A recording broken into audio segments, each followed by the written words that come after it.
Hi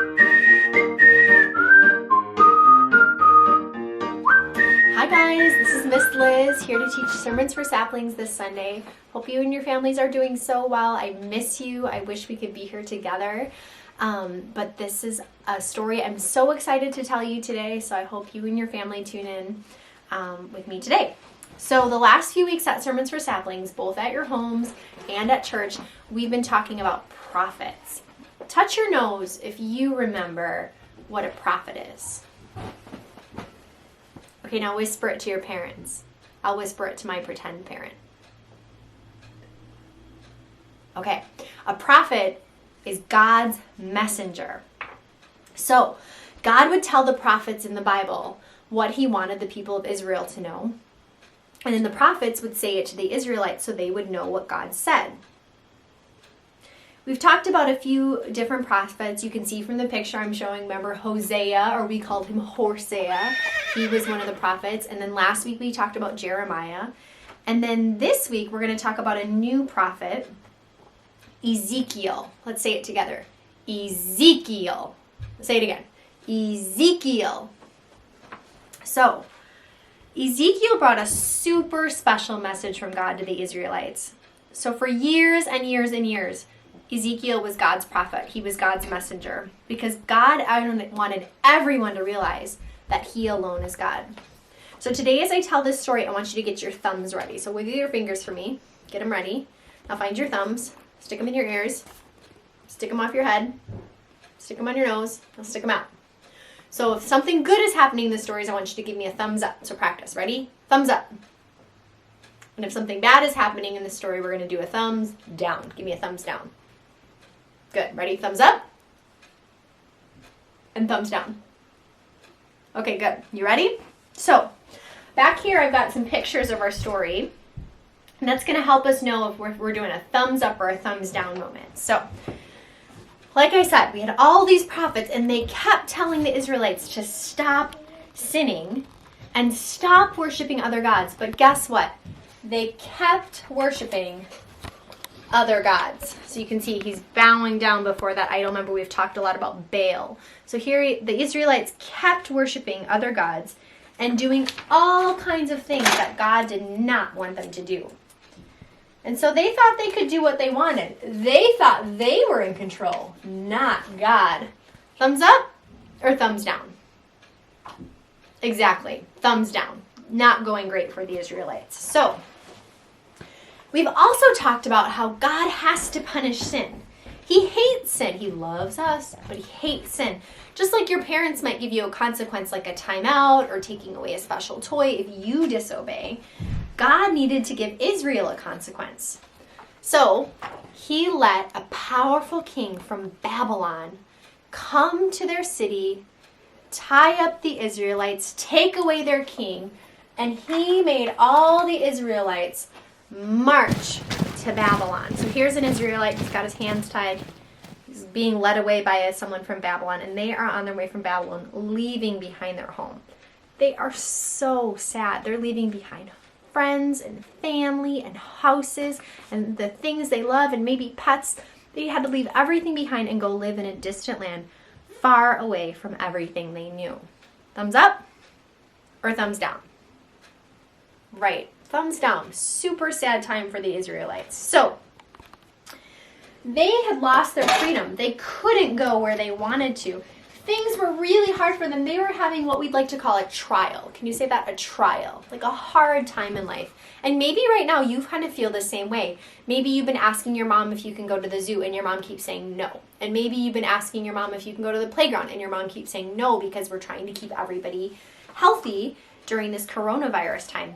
Or maybe in the past you've gotten sick, or maybe someone you love has gotten sick, or maybe a friend moved away. Hard things happen in our life, for sure. And so things might even feel hard for you right now. Maybe you feel like you're in a trial, kind of like the Israelites.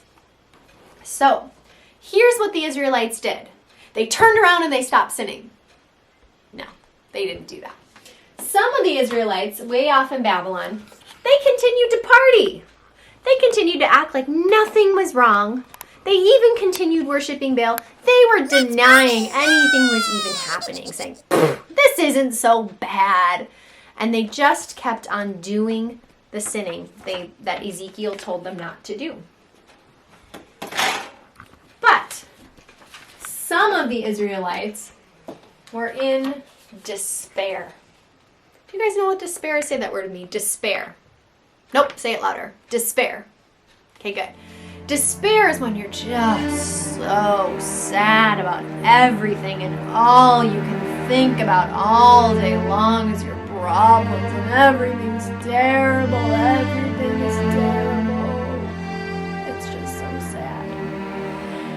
Some of the Israelites were in despair and they moped around and complaining and crying, but they still were thinking this God might save them, this false God. Or they were even thinking a god from a different country, or not a god, I'm sorry, a king from a different country might come and save them. They still didn't stop sinning and start obeying the one true God. So, where do we go from here? Now, God had special messages for both the people who were ignoring what was wrong and the people who were in despair. And he sent Ezekiel there because God wanted the people to stop sinning and turn from their sin and start worshiping and obeying the one true God. That was what God really wanted. So he wanted to remind those those who were partying to stop worshiping other gods, turn and obey the one true God. And he wanted to remind the despairing people of the same thing. He wanted to give them a fresh start, a new chance to be his people. For the people in despair, he wanted them to stop sinning, but he also wanted to remind them that God is in control. He knew what was going on and he was with them. So, one day God sent Elijah a message that was really crazy. Oh, I said Elijah. Thank you, cameraman. Ezekiel. One day God sent Ezekiel a really strange message. Are you ready for this? So Ezekiel's kind of having a dream or a vision. And in this dream or vision, so again, this didn't actually happen. This is just like a vision. In this dream or vision, Ezekiel suddenly is out on this open field. And all around him are bones.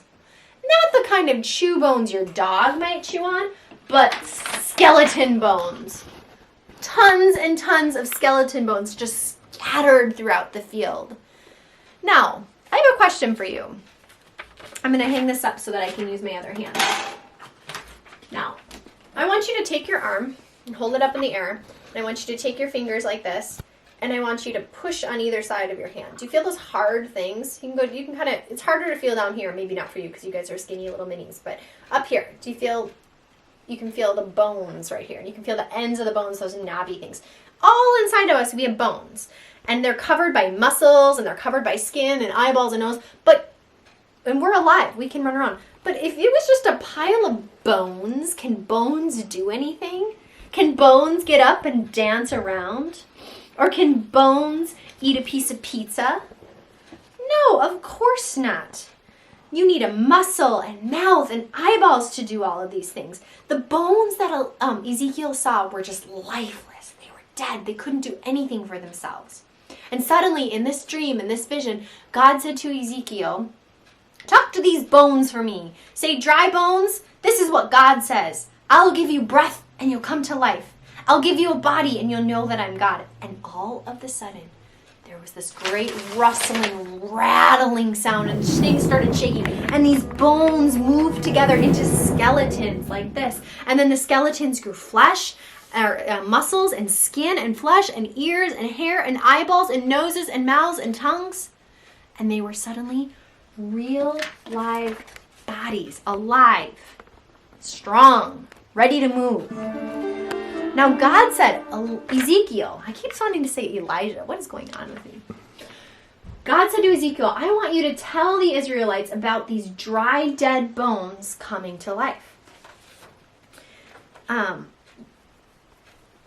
Sorry, lost my thing.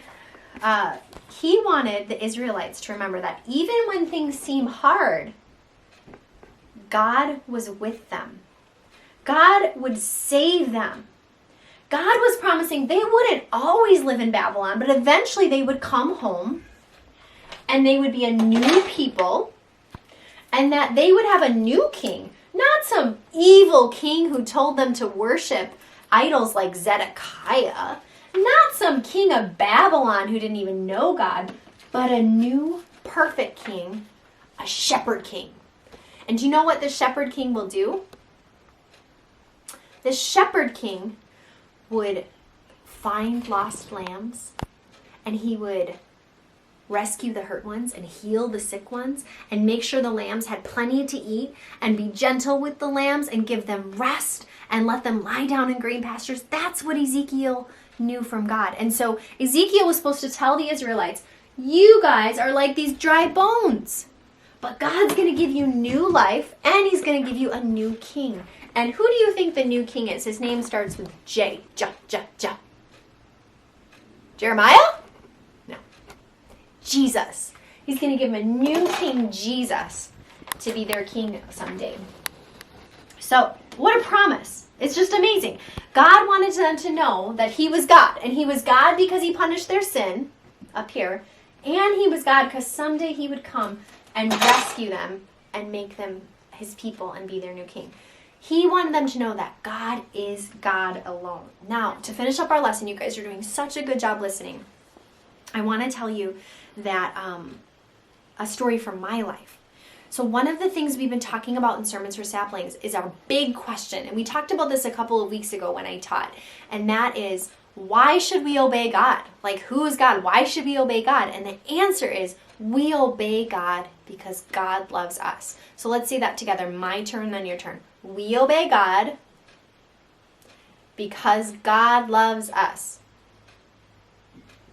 We obey God because God loves us. And I want to tell you a little story that kind of reminds me of the end of Ezekiel. So when I was around 8, so just a little older than you guys, one day I decided to go exploring by the woods in my house. Now, I didn't live in the city. I lived in the forest, and I had no neighbors. There was nobody who lived around me, and almost nobody went down our road because we were the only people who lived back in this forest. And we had a creek, and it led to a pond. And so I went down to the pond because I was going to go try to explore, and I thought I'd maybe catch bullfrogs too, which I did not. But I was walking around the edge of the pond when suddenly my feet stepped in some mud, and I couldn't get out no matter what I did. I pulled on my feet. I pulled, and I tried to grab on the grass, and I could not get out of the mud. I was stuck to right about here on my shins. I could not get out of the mud. So I was so scared. I couldn't see my house. We didn't have any neighbors. My mom didn't know where I was. And I was so scared. I thought I was going to be out there all night. So I started yelling and calling for help. Help! Mom! Help! And I called and called until my voice hurt and no one was coming. And I was crying and calling for a couple of hours when I finally heard my mom's voice. When she had looked out in our yard and not been able to find me, she came looking for me, just like Jesus comes looking for the lost sheep. I was so relieved when I saw her. I started crying even more. And what she did is she took my arms and she wriggled me out of the mud, and I came pop out of the mud. But you know what was still in the mud to this day? My shoes. I lost my shoes because they were kind of slip-on shoes. Never saw them again. So I was so happy she rescued me. I felt so safe. I was so thankful that she came looking for me. And God's a lot like my mom in that story. So God gives the Israelites, and he gives us that same promise, that when we're in sin and we're just stuck doing the same things over and over again, when we're sinning, maybe you can't obey your mom, or maybe every time your mom says, we should do chores, you go, ah, or maybe when your brother takes his toy, you just keep bopping him in the nose, even though you're not supposed to. When we're in the middle of sin and hard things in our lives, we need to remember that God is coming to look for us, and he's with us, and he's promising to pull us out and give us new life and bring all his promises to life. And just like to the Israelites, God is sending us a new King Jesus to take away our sin and to rescue us. We obey God because he rescues and loves us, just like the story of Ezekiel. That is all I have for you guys today. I'm going to include a song you guys can sing as a family and a couple of craft ideas I have. You've been such good listeners. Give yourself a round of applause. And I hope to see you soon. Okay, bye.